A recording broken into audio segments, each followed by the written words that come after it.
이재명, 윤석열 두 여야 대선 후보가 지하철 체험 경쟁을 펼쳤습니다. 본격적인 밑바닥 표심 다지기 경쟁이 시작됐습니다.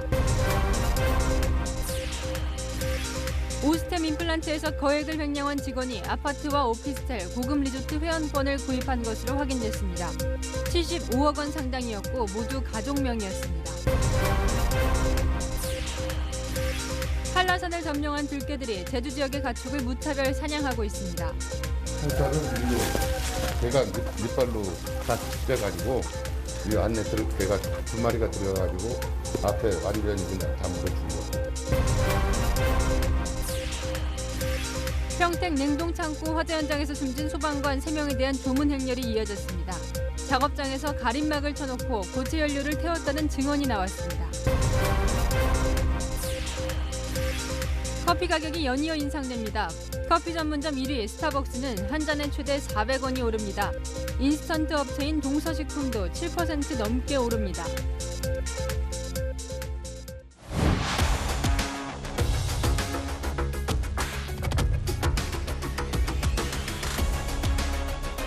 뉴스에 시작합니다. 저는 동정민입니다. 국민의힘 내부 혼란이 정리되면서 대선 61일 2달가량 앞두고 이제 진검승부가 시작됐습니다. 이재명, 윤석열 두 후보 오늘 뚜벅이가 되어 국민 속으로 들어갔는데요. 두 후보 모두 방송사 카메라와 함께 가면 쇼한다는 지적을 받는다며 이 동선을 공개하지 않거나 카메라를 빼고 거리로 나섰습니다. 지하철을 타고 서울을 누빈 이재명 후보의 하루부터 김성규 기자가 보도합니다. 안녕하세요, 어머니. 어디서 많이 본 사람이죠. 이재명 더불어민주당 대선 후보는 코로나로 지난달 중단했던 메타버스 시즌2를 재개했습니다.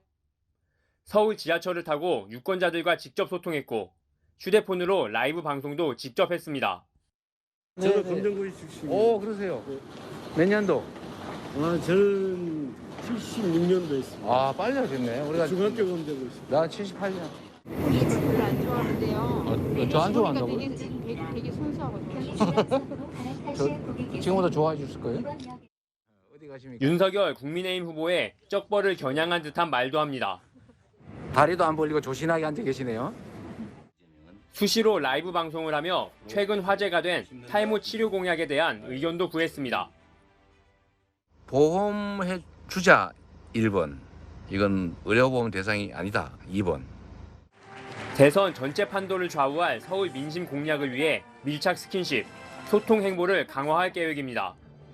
서울에서 이기지 못하면 전체 선거에서 이기기 쉽지가 않다. 반드시 서울에서 이겨야 되는데 이준석 국민의힘 대표를 견제하기도 했습니다. 족발이 발목도 진짜 응원합니다. 제가 발목이 갑자기 족발이라고 나와가지고.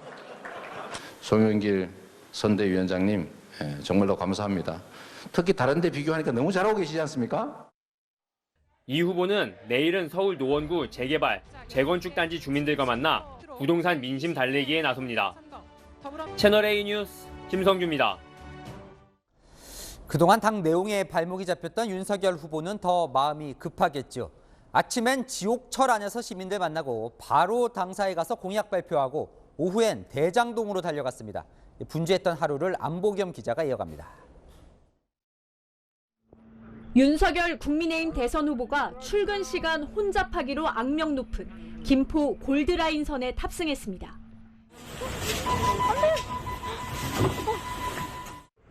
꽉 찬 지하철 안에서 비좁게 선체로 이동합니다. 9호선으로 갈아타고 국회의사당 옆으로 향하는 길, 시민들과 인사를 나누고 본 말 받으십시오. 울먹이는 남성 지지자를 위로했습니다. 당사에 도착한 윤 후보는 아침 출근길을 설명하며 수도권 광역교통망 확충 공약을 발표했습니다. 정말 좁은 지하철 안, 사람들로 가득 찬 곳에서 많은 시민들께서 불편을 겪고 계셨습니다. 윤 후보는 수도권 어디서나 30분 출근 시대를 열겠다고 강조했습니다.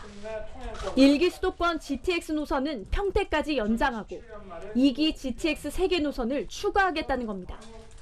노선 주변 부지를 확보해 25만 호의 주택도 공급하겠다고 약속했습니다. 공약 발표에 새로운 방식도 선보였습니다. 윤 후보 SNS에 여성가족부 폐지라는 키워드만 올렸는데 2030 남성을 염두에 둔 공약이라는 분석입니다. 오후에는 이재명 민주당 대선 후보의 대장동 개발비리 의혹으로 피해를 입은 주민들과 만났습니다. 하천대유 천화동에다가 돈을 벌어주기 위해서 공권력을 이용해서 이 성남 시민과 대장동 사시던 분, 새로 오신 분들을 약탈한 거네요. 그 피해 상황을 낱낱이 확인을 해야 돼요. 윤 후보는 대장동 원주민과 입주민이 입은 피해는 정부가 나서서 해결해줘야 한다고 강조하기도 했습니다. 채널A 뉴스 안보겸입니다. 사퇴 결의 직전까지 내몰렸다가 극적으로 갈등을 봉합한 이준석 대표는 달라졌을까요? 윤석열 후보를 향했던 그 화력의 목표 지점이 이재명 민주당 후보로 바뀌었습니다. 계속해서 조영민 기자입니다. 갈등 봉합 다음 날 이준석 국민의힘 대표는 윤석열 후보의 지하철 출근을 변화의 시작이라고 홍보했습니다. 선거운동의 기조가 좀 변한 것에 대해서 긍정적으로 평가합니다. 자신의 비단 주머니 중 하나인 AI 윤석열에게 재치 있는 질문을 해달라며 홍보 전에도 시동을 걸었습니다. 몇 가지 답변도 공개됐습니다. 아쉽지만 프로그램의 한계입니다. AI 윤석열의 도리도리가 구현될 수 있도록 대한민국 AI 산업 부흥을 함께 이뤄내겠습니다. 공약위키 댓글창을 열면서 예상은 했지만 이런 댓글을 보니 그래도 슬픕니다. 정말 슬픕니다. 솔직히 봤습니다. 윤석열 검색해 봤더니 매우 맵싸해서 혀가 얼얼하더라고요. 엽떡 5단계 먹은 줄 알았습니다. 한편으론 준표 형님이 부러웠습니다. 많이 부러웠습니다. 이재명 민주당 후보에 대한 공세도 시작했습니다. 민주당이 이 후보의 신년 메시지를 대체 불가 토큰, NFT로 발행하는 것에 대해 가족 간의 대화도 담으라며 형수 욕설 논란을 상기시켰습니다. 이 대표는 당사 6층에 야전 침대를 설치해 숙식을 해결하며 선거운동에 집중할 계획입니다. 채널A 뉴스 조영민입니다. 이준석 대표와 원팀을 외쳤던 윤석열 후보, 다음 주엔 경선 경쟁자였던 홍준표 의원과 만납니다. 홍 의원이 운영하는 인터넷 방송 홍카콜라 출연 의사도 밝혔는데요. 자, 민주당의 이런 모습을 뛰어넘는 이 원팀 행보를 보여줄 수 있을까요? 경선 때 맞붙었던 3명을 모두 모으는데 윤 후보가 공을 들이고 있습니다. 이다희 기자입니다. 윤석열 국민의힘 대선 후보와 홍준표 의원이 이르면 다음 주 만납니다. 신년 인사 겸 안부 전화를 드렸는데 다음 주쯤 한번 날을 잡아서 보자는 말씀을 하셨고 날짜나 뭐 이런 건 아직 정하진 않았죠. 윤 후보는 이준석 대표와 갈등을 해소한 의원총회 참석 전인 어제 오후 4시쯤 홍 의원과 통화를 했습니다. 윤 후보는 홍 의원의 인터넷 방송인 홍카콜라 TV에 출연하고 싶다는 뜻을 전달했고 홍 의원은 윤 후보에게 이준석 대표를 내치지 말고 품으라는 조언을 한 것으로 알려졌습니다. 홍 의원은 통화 2시간 뒤 윤 후보의 지지율 반등 해법도 제시했습니다. 대장동 비리도 마찬가지고 내 처갓집 비리도 마찬가지다. 그건 엄단하겠다. 당한 태도를 보여줘야지 윤석열 후보가 내세웠던 공정, 상식, 정의에 부합하게 됩니다. 자신이 개설한 청년 소통 사이트에 윤 후보를 응원해달라는 글이 올라오자 뒤에서 돕고 있다고 답하기도 했습니다. 윤 후보는 또 다른 경선 경쟁자인 유승민 전 의원에 대해서도 다각도로 소통을 노력하고 있다고 말했습니다. 다만 유 전 의원 측은 도움을 요청하기 위해서는 윤 후보가 유 전 의원과 더 많은 소통을 해야 할 것이라고 말했습니다. 채널A 뉴스 이다혜입니다.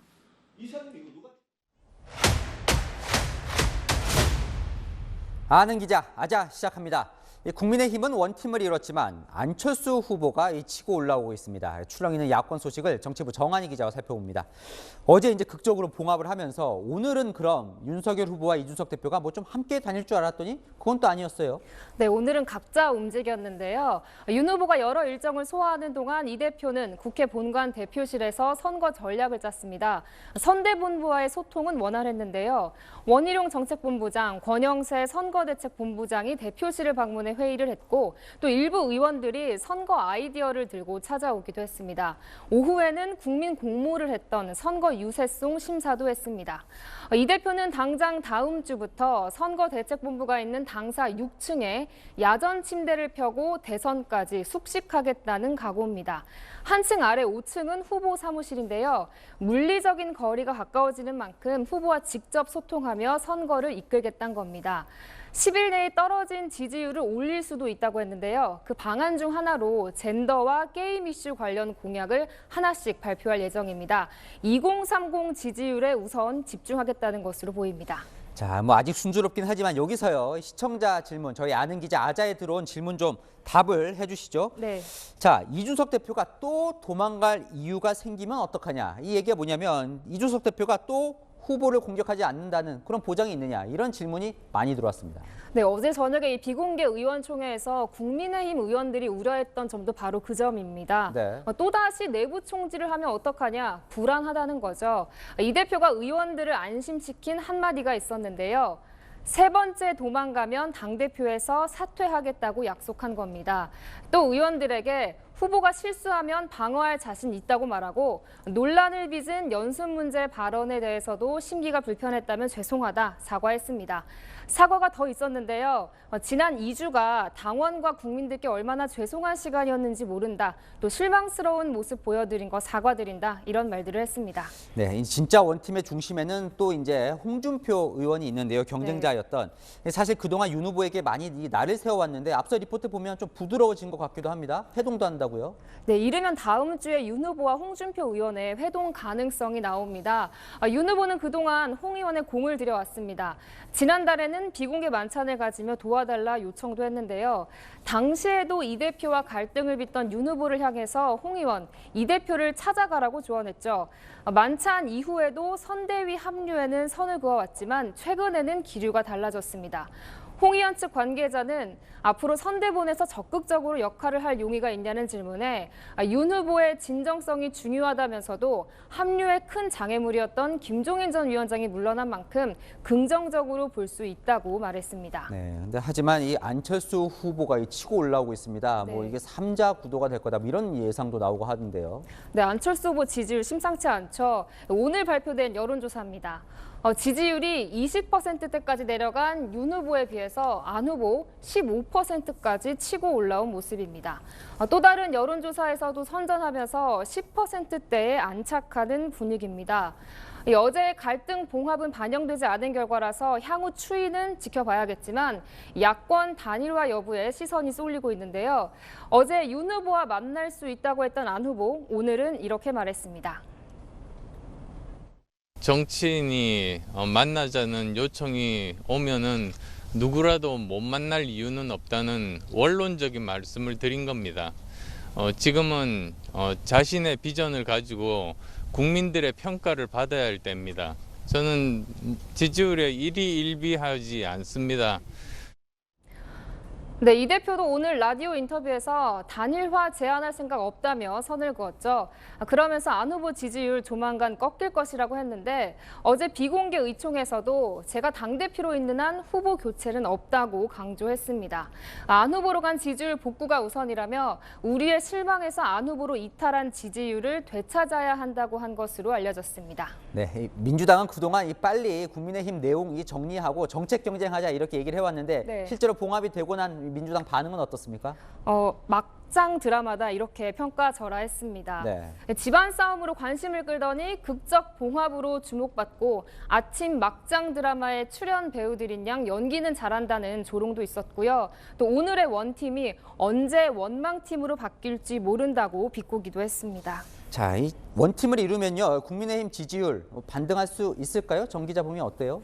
일단 자기네들끼리 싸우는 그런 볼썽사나운 모습은 이제 사라진 만큼 네. 급락세는 어느 정도 막을 수도 있을 것 같습니다. 하지만 반등이나 맹추격은 이것만으론 어렵겠죠.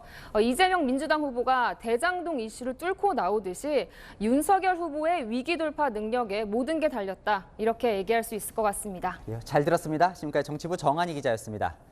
자, 이재명 후보는 소소하지만 확실한 행복 소확행 공약, 윤석열 후보는 심장이 쿵하는 심쿵 공약을 발표하고 있습니다. 이 수천억 원짜리 큰 공약보다 훨씬 효과가 좋다는 이 생활 속 맞춤형 공약들 유준 기자가 소개해드립니다. 이재명 더불어민주당 후보는 소소하지만 확실한 행복, 소확행 41번째 공약으로 미세먼지 대책을 내놨습니다. 계절관리제 강화로 맑은 하늘을 국민에게 돌려드리겠다는 겁니다. 안심 데이터, 면접 준비 지원 등을 비롯해 탈모약 건강보험 적용도 소확행 공약화를 앞두고 있습니다. 당장에 우리 국민들이 느끼시는 소소해 보이지만 중요한 일들을 공약으로 만들어 발표해 봅시다. 윤석열 국민의힘 후보는 서결시의 심쿵 약속 이름의 생활 밀착형 공약으로 맞서고 있습니다.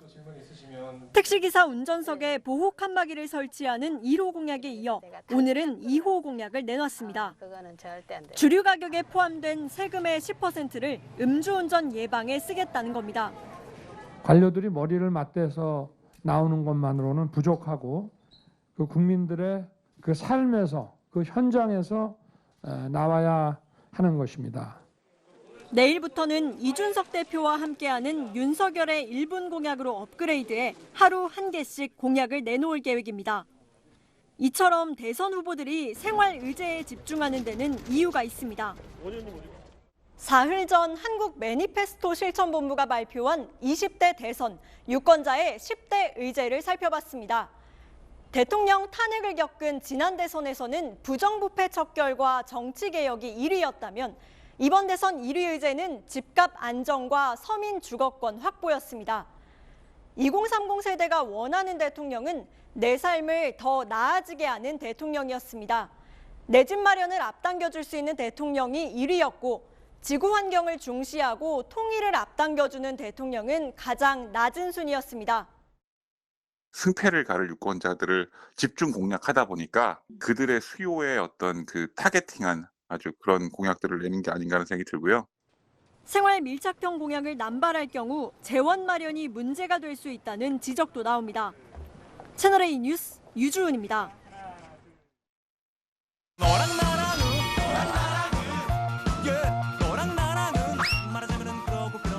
얘랑 정치부 김민지 기자 나와 있습니다. 첫 번째 주제 보겠습니다. 자, 꽤 친한 두 사람이 나왔습니다. 홍준표 의원, 유시민 전 노무현재단 이사장. 뭘 평가했나요? 네, 이재명, 윤석열 후보에 대한 인물 평가를 내놨습니다. 먼저 홍 의원의 두 사람 평가를 들어보시죠. 이재명 후보는 대통령이 되기 위해서 어떤 말도 할 수 있고 어떤 정책도 내놓을 수 있다. 영원도 갈 수 있다. 윤석열 후보는 처음에 공정, 정의, 소신 이거로 이제 떴는데 내가 대통령 할 만한 능력이 된다. 자질이 된다. 그걸 우선 첫째 보여줘야 되고. 팔이 안으로 굽는다고 윤 후보에게 다소 우호적이네요. 네, 유시민 전 이사장의 평가도요. 내 편에 좀 우호적인 측면은 있지만 평가 포인트가 흥미롭습니다. 이재명 후보를 향해서는 대통령이 너무 하고 싶어서 5년 전부터 해보겠다, 잘할 수 있다고 해서 지금 이 자리까지 왔다라고 평가했고요. 반면 윤석열 후보에 대해서는 국민이 불러서 나왔는데 공격을 받으니 지금 좀 화가 날 것이라고 분석했습니다. 아마 이런 모습을 두고 한 말일 것 같습니다. 대통령을 만들어주세요. 제가 저를 만들 수 없어요. 대통령을 만들기 위해서 행동해주세요. 국민의 부름을 받은 사람 윤석열 후보에게 뜨거운 응원의 박수를 부탁드립니다. 참, 두 사람 참 분석은 재밌게 잘해요. 네, 다음 주제 보겠습니다. 판정승대 경제맹 윤희숙 전 의원과 이재명 후보 사진이 보이네요. 네, 경제 전문 유튜브죠. 이 3프로TV에 이재명, 윤석열 후보가 각각 출연을 했었죠. 출연 이후에 양쪽 공방이 거셉니다. 먼저 민주당에서는 이런 평가를 내놓으며 불을 지폈습니다. 3프로TV가 나라를 구했다. 누구에게 투표할지 정했다. 이재명 후보가 판정승을 거뒀다는 보도와 함께 3프로 그거 다 보셨죠? 유튜브 다 봤는지 안 봤는지 모르겠지만 좀 너무 심하다는 느낌이 들었는데 너무나 준비가 안 된 모습들이 많이 보이고 있습니다. 이재명 후보의 경제 정책을 상세히 설명할 수 있었던 3프로TV의 후보 출연 영상이 그러니까 민주당은 이재명 후보가 잘했다 확신을 하는군요. 맞습니다. 그러자 경제학자 출신이죠. 이 윤희숙 전 의원이 이 후보 발언에 조목조목 반격에 나섰습니다. 친구 권유로 주식을 샀다가 첫 주식을 나는 몰랐는데 작전 주식이었던 거예요. 주가 조작이 공소시효가 어떻게 됩니까? 고의가 없어서 무죄예요. 처벌을 아예 그냥 아작을 내야 된다라고 얘기를 하잖아요. 주가 조작, 펀드 사기 이런 거 아주 철저하게 단속해가지고 아예 시장에 퇴출시켜버려야 돼요. 내로남불도 너무 심하다. 이 후보가 치적으로 삼는 경기도의 공공배달 앱도 비판했습니다. 저분 큰일 내겠네. 독점의 형포를 허용하면 안 된다. 경기도가 약간의 지원을 해서 새로운 배달앱을 하나 더 만든 거예요. 정부가 직접 개입해서 자기가 그냥 선수로 뛰겠다는 거잖아요. 이렇게 되면 아주 불공정한 경쟁을 해서 민간 기업들을 밖으로 내쫓는 거죠. 정책 경쟁이 어쨌건 시작이 된 것 같아요. 그런데 이 후보 간에 토론을 두고는 공수가 바뀌었다면서요? 네, 오늘 국민의힘은요. 말 바꾸기를 한다면서 토론을 피하지 말라는 논평을 냈는데요. 토론을 하자고 계속 말해왔던 이 후보가 어제는 토론은 선거법에 규정된 절차가 있다고 속도를 조절하는 듯 말한 것을 비판한 겁니다.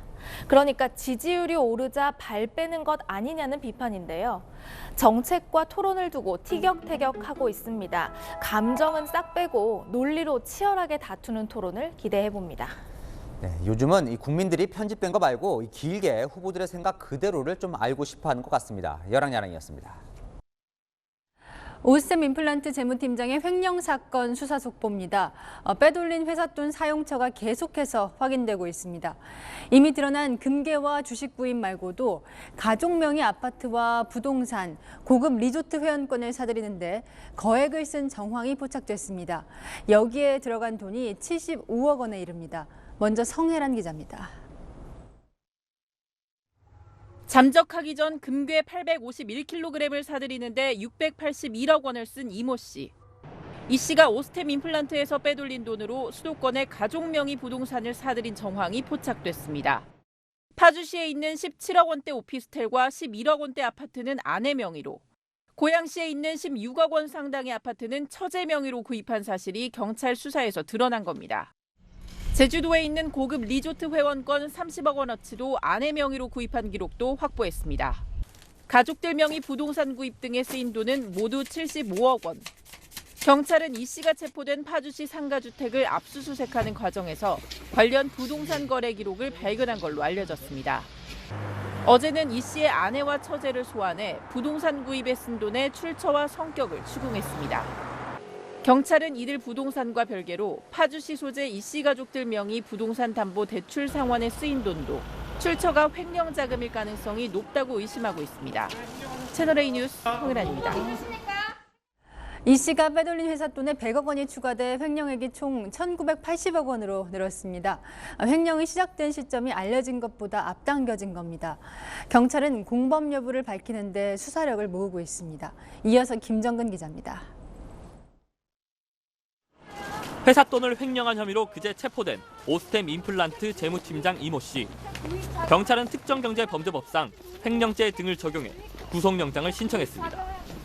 이 씨가 횡령한 회사 돈은 1,980억 원으로 100억 원이 늘어났습니다.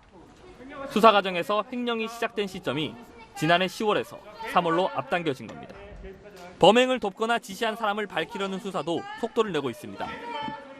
경찰은 이 씨와 같은 팀에서 일했던 직원 2명을 소환해 참고인 조사를 벌였습니다. 이 씨는 이들에게 윗선의 지시를 언급하며 잔액증명서 위조를 돕게 했다는 의혹도 받고 있습니다. 이 씨는 오늘 오전 조사를 받다가 어지럼증을 호소해 병원에 실려갔지만 별다른 문제가 발견되지 않아 오후에 다시 경찰서로 옮겨졌습니다. 이 씨가 구입했다 사라진 금괴를 찾기 위한 수사도 진행 중입니다. 이 씨가 사들인 금괴는 851kg인데 그제 체포 장소에서 압수한 금괴는 497kg 뿐이었습니다. 350kg 넘는 금괴의 행방이 묘연한 겁니다. 오스템 임플란트 측은 이 씨가 금괴 절반을 회장에게 건넸다고 진술했다는 일부 보도에 대해 적극 반박했습니다. 회사 측은 금괴 은닉과 수사 결함 목적의 명백한 허위 주장이라며 회장은 어떤 개입이나 지시를 한 사실이 없다고 밝혔습니다. 경찰은 압수한 금괴 외에도 현금 4억 3천만 원과 250억 원대 주식 계좌 등을 확보했습니다. 이 씨가 횡령한 돈으로 사들인 수십억 원대 부동산도 처분을 막는 절차에 들어갈 예정입니다. 채널A 뉴스 김정균입니다. 최근 택시비를 안 내고 도망치는 이른바 택시비 먹튀 사건이 논란이죠. 이번엔 택시비를 내라는 기사를 흉기로 위협한 승객이 경찰에 붙잡혔습니다. 이솔 기자입니다. 택시가 목적지에 도착하자 뒷좌석에 앉아있던 남성이 택시비 대신 휴대전화를 내밉니다. 뭐 하는 거야 지금? 장난하는 거야? 택시기사의 항의에 남성은 갑자기 흉기를 꺼내들었습니다. 조수석을 향해 휘두르더니 차에서 내려 운전석 창문을 내리칩니다. 사건이 발생한 건 지난 2일 밤 11시 20분쯤입니다. 20분 전 서울 종로의 병원 앞에서 택시를 탄 남성은 목적지인 서울 용산의 한 파출소 앞에서 범행을 저질렀습니다. 택시 앞좌석에는 당시 승객이 휘두른 흉기에 찢긴 흔적이 이렇게 남아 있습니다. 요금 없다고 내가 장난하지 말고 요금 주고 나가라고 그랬죠. 느닷없이 화내면서 배낭에서 칼을 꺼내가지고 이제 나를 위협하고. 택시기사가 112에 신고하자 남성은 인근 골목으로 도주했고 경찰의 추적을 피하기 위해 입고 있던 외투와 모자, 배낭까지 벗어던졌습니다. 이 사람이 여기다 핸드폰을 떨어뜨린 거예요. 나중에 직접 나타났어요. 옷 싹 벗고 아마도 핸드폰 찾으러 온 것 같아요. 경찰에 붙잡힌 남성은 홧김에 흉기를 휘둘렀다면서도 택시비를 못 내 그런 건 아니라고 진술했습니다. 당하고 나니까 뭐 별의별 다 있구나. 그런 트라우마들이 있는 사람들은 전용 일을 안 하려고 그러죠. 경찰은 남성을 특수협박과 재물손괴 등의 혐의로 구속했습니다. 채널A 뉴스 이솔입니다. 경찰이 무고한 시민을 강력 사건 용의자로 오해해 강제 진압하고 테이저건까지 쏜 사실이 뒤늦게 드러났습니다. 배영진 기자입니다. 남성 2명이 모자를 쓴 남성을 붙잡습니다. 놀란 남성은 달아나다 그만 넘어지고 주변 사람들이 남성을 제압합니다. 발로 차기까지 합니다. 남성을 제압한 사람들은 다름 아닌 경찰. 전북 완주에서 흉기를 들고 싸움을 벌인 혐의를 받는 외국인 용의자 5명을 추적하던 중이었습니다. 경찰은 등 뒤로 수갑을 채우고 테이저건까지 사용했습니다. 하지만 모자를 쓴 남성은 용의자가 아닌 30대 김모 씨였습니다. 내가 뭐 잘못했냐고 물어봤거든요. 수갑을 차고. 그러니까 자기들이 놀래가지고 한국말 한다고 이제 수갑을 풀어라고 하더라고요. 김 씨는 경찰이 미란다 원칙도 고지하지 않았고 제대로 사과하지 않았다고 주장합니다. 과잉 진압으로 코뼈가 부러지는 등 전치 4주 진단을 받았고 지금도 정신과 치료를 받고 있다고 하소연했습니다. 일단 때리고 보던데 고함 지르니까 이제 소리 못 지르게 이제 목을 조르더라고요. 목을 조르고 무릎으로 얼굴을 누르고. 경찰은 실수를 인정했습니다. 이어 피해자에게 사과한 뒤 손실 보상 제도를 안내했다고 밝혔습니다. 인상착의가 비슷하고 그 피해자로 그 오인 경찰관들 이야기를 들었을 적에는 그렇게 그 정당한 공무집행으로 보여지는데 김 씨는 자신을 체포했던 경찰관들을 고소할 계획입니다. 채널A 뉴스 배영진입니다. 제주도에 버려지는 유기견이 많다는 뉴스 여러 차례 전해드렸습니다.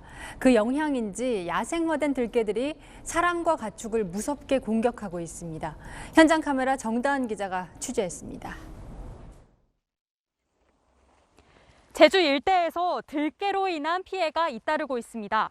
가축은 물론 사람들에게까지 위협을 가하자 이렇게 포획틀까지 설치했는데요. 상황이 어떤지 현장으로 갑니다.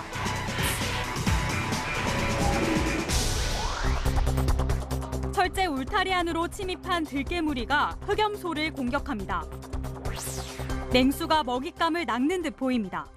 와서 봤을 때는 이미 다 피 같은 것도 묻어 있고 어떤 쇼크로 죽은 것처럼 새끼가 이렇게.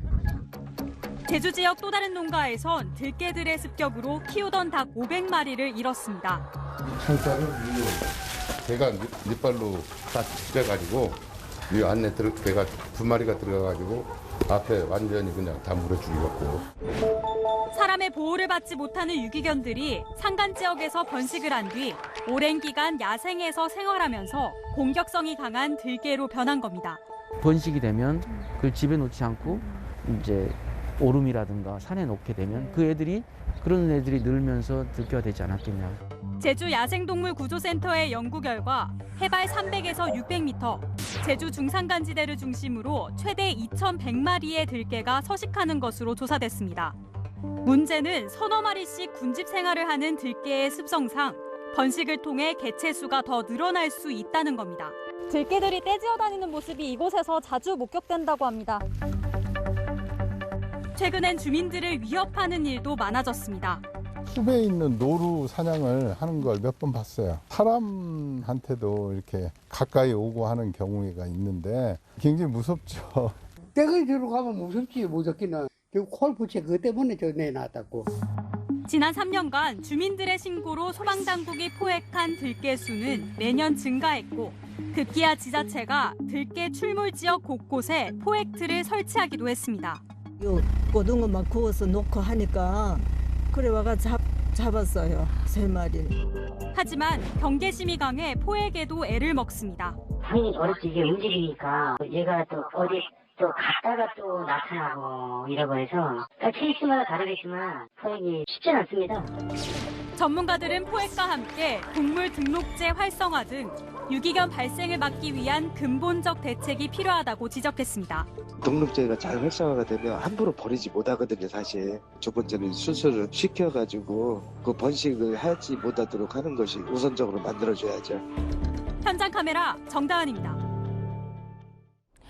평택 냉동창고 공사장 화재 속보입니다. 순직한 3명의 소방관 빈소에 애도의 발길이 이어지고 있습니다. 조현진 기자입니다. 난데없는 비극에 모두 말을 잃었습니다. 슬픔을 추스리지 못한 가족들은 끝내 오열합니다. 조문객들은 침통한 표정으로 눈물을 글썽입니다.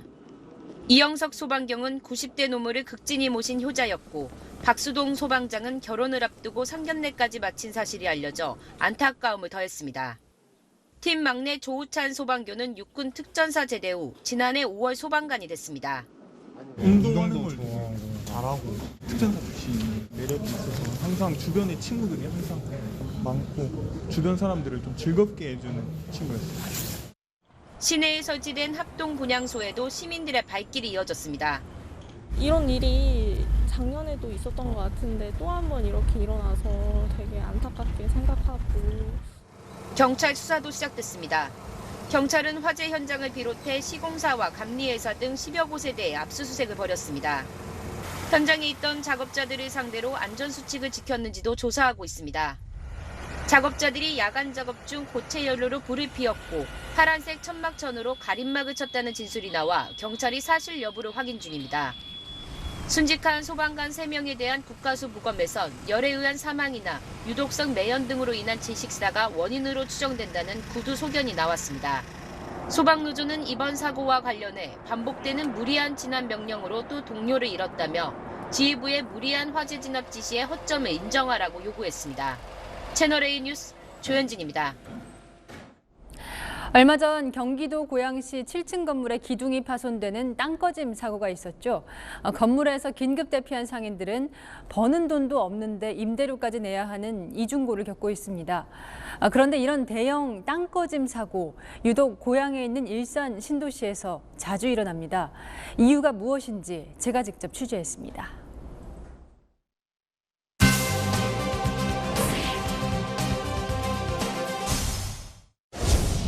사고 발생 6일째, 급히 대피한 과일가게 주인이 노점을 차렸습니다.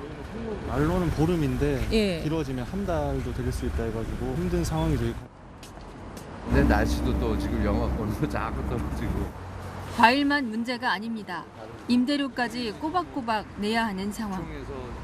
임대인들은 세를 받아야 되겠다 하는 분들이 지금 50%가 넘고 있는 상황인 걸로 알고 있어요. 뭐 어디서도 지금 보상 얘기는 안 나오고 있고 건물주부터 시작해서 시에서도 그런데 서로 발뺌하기 바쁜 상황이라서. 사고 원인 조사를 위해 시추 작업을 하고 있는데 지하 깊은 곳까지 지하수가 배어 있는 것으로 추정됩니다. 현재 17m 내려갔는데 아직도 계속 뻘이 나와요. 건물은 사용할 수 있을까요? 그럼요. 보수 보강하면. 그러나 상인들의 공포는 가시질 않습니다. 다시 입주민들 들어오게 할 거다, 장사하게 할 거다. 그것도 지금 말이 안 돼요. 상품들까지 그런 꼴 나는 거 아니냐고. 손님들도 다시 들어갈 엄두가 안 납니다. 맥가도 있고 안가도 있고 통증가도 있고 나이가 다 댕기는데 불안하기도 하지. 언제 무너질지도 모르니까. 고양시에선 최근 5년간 땅꺼짐으로 확인된 사고만 7번 이상 일어났습니다. 이유가 뭘까? 한강 하류보다도 일산 신도시가 일부는 더 낮은 저지대 기반이고 한강 하류에서 넘어오는 토사나 모래나 진흙이나 이런 부분들 때문에 많이 데려거든요. 연약 기반인데다가 위에다가 흙을 더 덮어서 거기에다가 매립을 한 상태로 도시를 건설했잖아요. 주민들은 고양시 자체로 해결할 수 있는 차원의 문제가 아니라며 정부가 시급히 나서달라고 호소합니다. 그다음에 여기 인도상에 보면은 다 꺼졌잖아요. 지금 이런 미세한 부분이 나타나서 그렇지. 만약 이게 무너졌다고 생각하면은 이거 몇천 명이 상주하는데 아찔하죠. 정부에서 이건 나서야죠. 여인선이 간다 였습니다. 90%를 육박했던 이 수도권의 코로나 중환자 병상 가동률이 53%까지 떨어졌습니다. 증상 발현 후 20일이 지난 중환자들을 이렇게 내보내면서 병상이 확보가 된 거죠. 그런데 그렇게 밀려난 환자들이 문제입니다. 병원을 옮기자마자 10분 만에 심정지가와 숨지는 일도 발생했습니다. 허욱 기자입니다. 경기도 코로나19 전담병원 중환자실에 입원했던 68세 조모 씨. 복지부로부터 전원 명령서를 받고 지난달 29일 인천의 한 병원으로 옮겼지만 도착 10분 만에 심정지가 발생해 끝내 숨졌습니다. 1시간 반 정도 오셨다가 병원에 도착하시자마자 이제 바로 심정지 오셔가지고 이제 돌아가셨거든요. 조 씨는 위중했던 순간을 넘기고 호흡이 점차 안정을 찾아가는 단계였지만 인공호흡기를 단 채 장시간 구급차에 탑승한 게 영향을 줬다고 합니다. 이제 전원 명령 떨어졌다는 얘기를 한 후부터는 어머니 옮기실 수 있을 상태인 것 같다는 식으로 얘기를 하더라고요. 이제 물론 좋아진 건 아니지만 옮길 정도는 될 것 같다. 병원 측도 인공호흡기를 단 채 장시간 이송하는 건 위험하다고 말합니다. 1시간 이상 이송을 가면 굉장히 위험하죠. 근데 다 멀어요. 서울 쪽으로만 가더라도 1시간 이상 무조건 기본 넘어가게 되죠. 전원 명령을 받고 수원에서 김포로 병원을 옮긴 또 다른 코로나19 중환자도 이송 다음 날 새벽 심정지가 왔습니다. 에크모 치료가 필요하지만 장비가 없어 다시 병원을 옮겨야 합니다. 정말 어렵게 갔더니 에크모가 없대잖아요. 그러니까 20일 시한부라고 제가 말씀드리고 싶어요. 정부는 병상 확보를 위해 중환자 288명을 대상으로 이틀 전 추가 퇴실 사전 권고 명령을 내렸습니다. 채널A 뉴스 허욱입니다.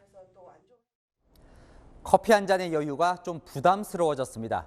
커피 전문점 1위 스타벅스 아메리카노가 4,100원에서 4,500원으로 오릅니다. 동서식품에서 만드는 믹스커피도 오릅니다. 김유빈 기자입니다. 지난달 사상 최대폭으로 오른 외식 물가. 39개 외식 품목 가운데 38개가 10년 만에 가장 높은 상승률을 보였습니다. 그런데 유독 한 품목만 가격이 제자리였습니다. 아메리카노 한 잔이요. 4,100원입니다. 네, 바로 커피만 가격이 오르지 않은 건데요. 아메리카노는 4,100원으로 무려 7년 6개월 동안 가격이 동결이었습니다. 아메리카노 나왔습니다. 그런데 엿새 뒤부터는 이 아메리카노가 4,500원으로 가격이 인상됩니다. 그동안 카페 열풍으로 업계 간 경쟁이 치열해 가격이 제자리였지만 최근 아라비카 원두 가격이 1년 만에 2배로 치솟으며 업계 1위인 스타벅스를 포함해 커피 전문점들이 줄줄이 가격을 올린 겁니다. 가격 압박 요인이 지속 누적됨에 따라서 음료 가격을 인상하게 되었습니다. 오는 13일부턴 아메리카노 라떼 등이 400원씩, 카라멜 마키아토 등은 300원씩 오릅니다. 다만 인상 전 발행된 쿠폰에 대해선 인상 후에도 추가금 없이 쓸 수 있습니다. 동서식품의 인스턴트 커피 가격도 오릅니다. 오는 14일부터 믹스커피 제품들은 킬로그램당 1,000원 안팎으로 출고가가 올라갑니다. 저렴한 커피로 경쟁 우위에 섰던 전문점들도 하나둘씩 가격을 올리기 시작했습니다. 저희도 한 300~400원씩 올랐던 것 같아요. 조금씩 올리고 있는 것 같아요. 커피 전문점들의 도미노 가격 인상에 소비자들은 울상입니다. 여기 밥값도 지금 다 올랐어요. 9,000원인데 10,000원으로 오르고. 왜냐면 안 먹었으면 모르겠는데 먹던 습관이 있으니까. 치솟는 외식 물가에 커피 한 잔의 여유조차 부담이 되어가고 있습니다. 채널A 뉴스 김유빈입니다. 대규모 유혈 사태가 빚어진 카자흐스탄 반정부 시위를 진압하기 위해 러시아가 탱크를 앞세운 공수부대원을 파견했습니다. 사상자가 1,000명을 넘어선 가운데 미국이 러시아에 경고를 보냈습니다. 한수아 기자입니다. 눈길을 헤치며 모스크바 공군 비행장을 향하는 탱크와 군용 차량들. 무장한 공수부대원들도 수송기에 탑승합니다. 대규모 유혈 사태 시위가 빚어진 카자흐스탄에서 임무를 수행하기 위해 알마티에 도착했습니다. 러시아가 주도하는 옛 소련 6개국의 안보협의체는 2002년 창설 뒤 평화유지군 2,500명을 처음 파견했습니다. союзнических обязательств Республика Беларусь направляет для участия в регулировании кризисной ситуации на территории Республики Казахстан. 알마티 도심에서는 경찰과 무장한 시위대의 총성이 이어졌고 시위대 26명과 경찰 18명이 숨졌습니다. 연료값 폭등이 불씨가 되어 시작된 반정부 시위로 대통령 관저와 시청은 불탔고 체포된 사람만 3,000명이 넘습니다. 러시아의 파병 의도를 의심하는 서방국들은 예민한 반응을 보였습니다. We have questions about the nature of this request and whether it was a legitimate invitation or not. We don't know at this point. The world will of course be watching for any violation of human rights. 2000년대 이후 독재 정권을 무너뜨리는 이른바 색깔혁명이 이어진 뒤 친서방 정권이 연이어 들어서자 최근 러시아는 옛 소련국에 적극 개입하고 있습니다.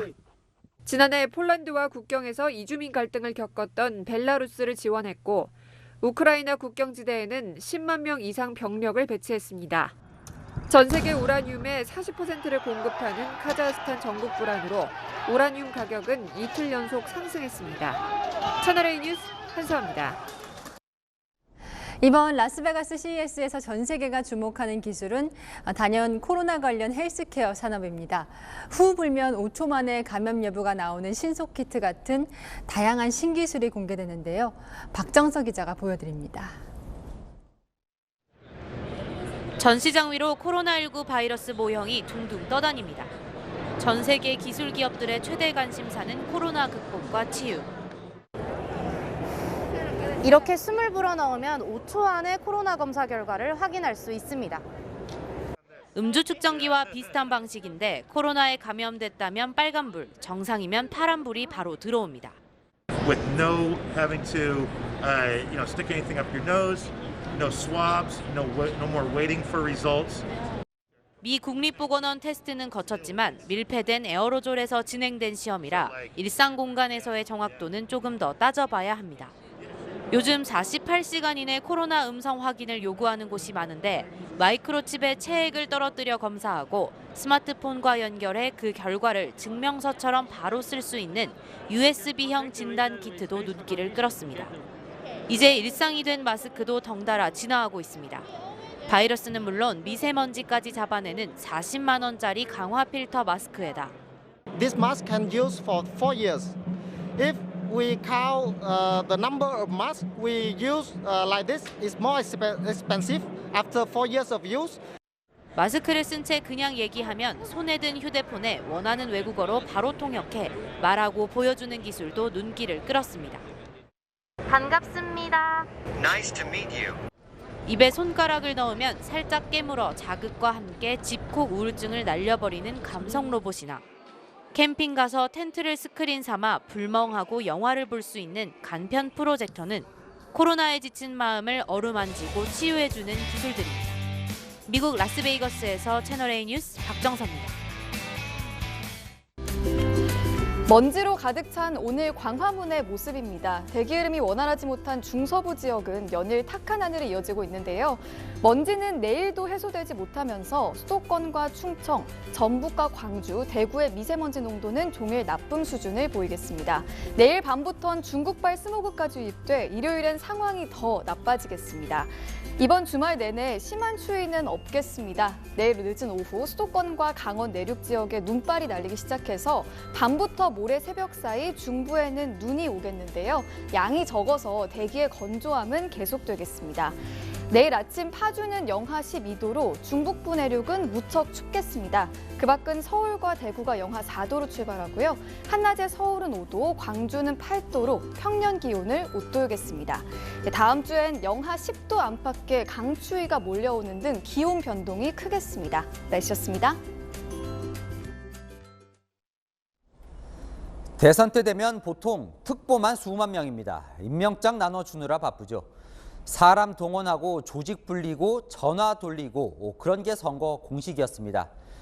영선 후보들은 그런 구태 정치 안 할 줄 알았더니 이 두 후보 모두 메머드급으로 조직 꾸렸다가 곤혹을 치렀죠. 이 정치인들 말고 국민이 주인인 새 정치 언제쯤 볼 수 있을까요? 마침표 찍겠습니다. 영선 후보의 식상한 대선 뉴스 마칩니다. 감사합니다.